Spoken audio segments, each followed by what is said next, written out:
Nous nous préparons à Yud Shvat, jour qui marquera les 70 ans depuis le début du leadership du Rabbi. Il est d'usage d'utiliser la lettre hébraïque Ayin pour parler du chiffre 70. Mais Ayin, c'est aussi un mot à part entière qui signifie œil.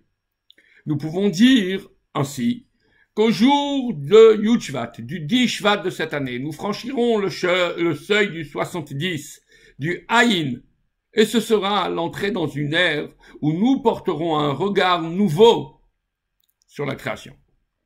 L'expression en hébreu pour dire face à face, ou les yeux dans les yeux, en français, se dit ayin be'ayin, œil dans œil.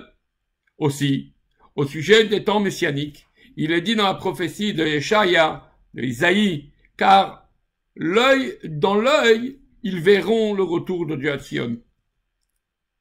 Il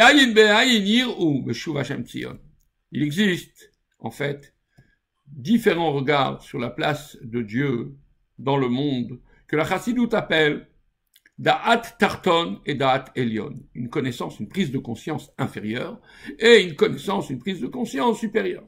En fait, tout est question de perspective. Si j'appréhende le divin à travers le monde, alors je déduirai qu'un monde est bel et bien existant et que celui-ci est dirigé par un Dieu. En revanche, vu sous un angle de la divinité, tout est insignifiant et nous pouvons affirmer que le seul existant, c'est seulement et uniquement Dieu. Lorsque Mashiach viendra, les hommes atteindront ce degré de Ayin be'ayin, l'œil dans l'œil, le regard dans le regard.